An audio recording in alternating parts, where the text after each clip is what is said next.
patience, gentle friends, I must not read it. It is not meet, you know how Caesar loved you. You are not wood, you are not stones, but men, and being men, bearing the will of Caesar, it will inflame you, it will make you mad.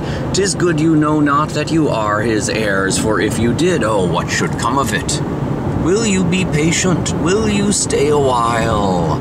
I have o'ershot myself to tell you of it. I fear I wrong those honorable men whose daggers have stabbed Caesar. I do fear it.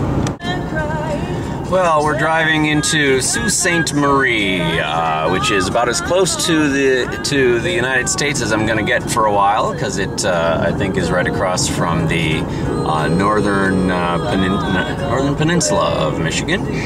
And I'm seeing suddenly a lot of motels on all sides of the car, and a lot of Canadian flags. Katie Lang is playing on the iPod, which struck me as entirely appropriate for all the Canadian stuff that we're seeing here.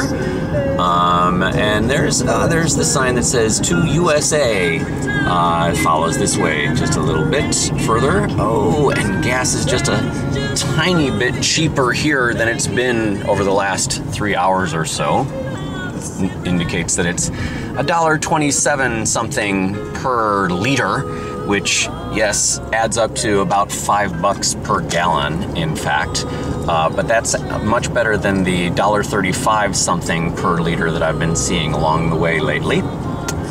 And I don't know if your view is obstructed as mine is, or if the focal point of the camera is focusing on the windshield.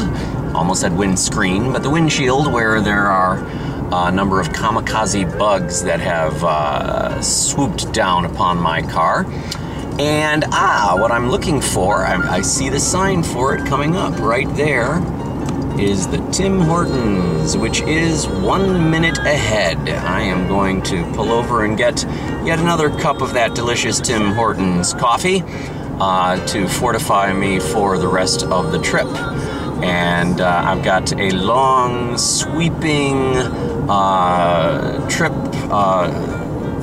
Hang on a second, just need to watch which way I'm going. Oh, it says I'm supposed to turn here, but I'm going to go ahead to the Tim Hortons and then double back, because that's north and west to Thunder Bay, which is where I'm going. I'm going to approach the Thunder Bay from the east for the first time, and it looks like a whole lot of nothing between here and there, except for probably some pretty spectacular views of Lake Superior. And there goes Katie Lang. We'll say goodbye for a while. Here we are at beautiful Lake Superior. Yes, you can hear cars going by, but you can also hear the water lapping at the shore.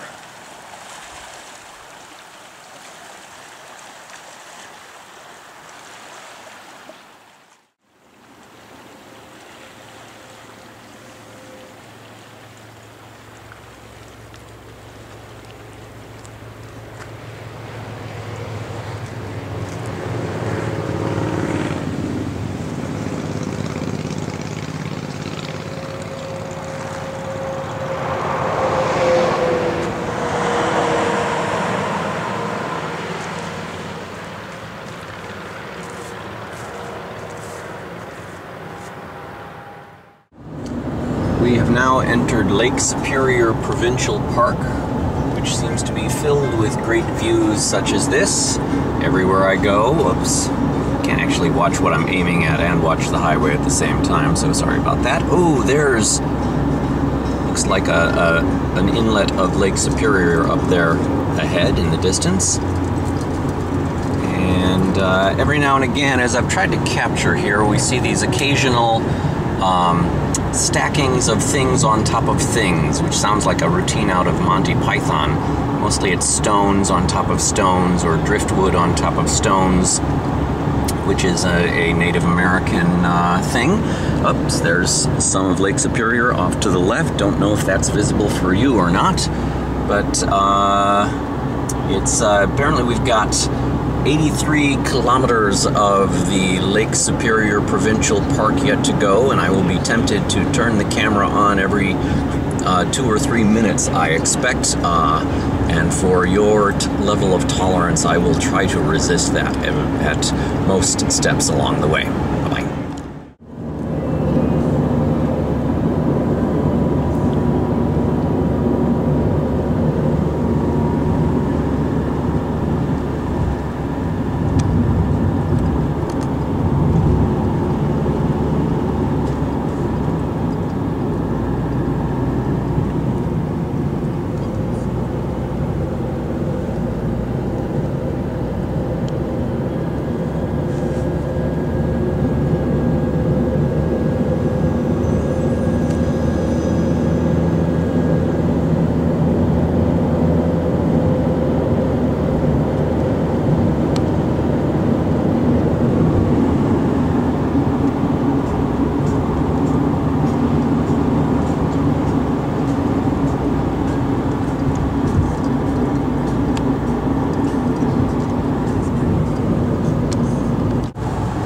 Well, we are cruising to the last 45 minutes of driving here on a long day of driving. It's 6 o'clock-ish, and I think I set out around 7 a.m. and with the goal of getting to Thunder Bay. Kind of getting to Thunder Bay tonight was the key to making it to all subsequent locations on the days that I have planned to get to them by. If at any point I get sandbagged by bad weather or something, I may have to kind of cut and run back down into the States in order to make it to Oregon on time. But so far, with arriving still in daylight tonight, we're on schedule. It's been raining quite a bit. I think that maybe they get a lot of rain here, judging from the greenery of the surroundings. I suspect that they see a lot of rain here on the north side of Lake Superior, and I suspect a lot of it has to do with the fact that they are just north of this enormous lake, and that the weather may may evaporate a lot of water into the air and dump it down on this area. So yeah, I've been out of the,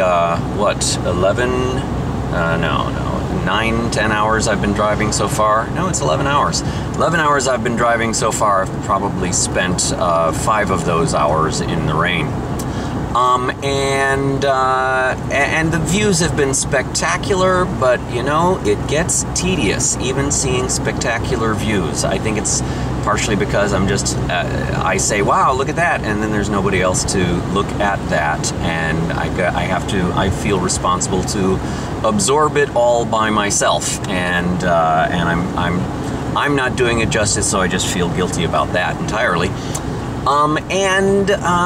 You know, I'm reminded, I think it's from Hamlet, was if all of life were playing holidays, to sport would be as tedious as to work. And that is to say, if all of life is filled with glorious scenery, you then proceed to get just as sick of the glorious scenery as you would of the stuff that you know is pretty boring. So that's my theory, at least, and I'm sticking with it. Anyway, pulling over in a little bit, and next stop, that is tomorrow's stop, is Winnipeg, and tomorrow will be Sunday. It doesn't feel like Saturday today, so tomorrow will probably feel even less like Sunday, and I'm going to be meeting up with Robin Chase. And I'm not sure how many places still serve beer on Sundays in Winnipeg, but I suspect he and I are going to find out. Talk to you later.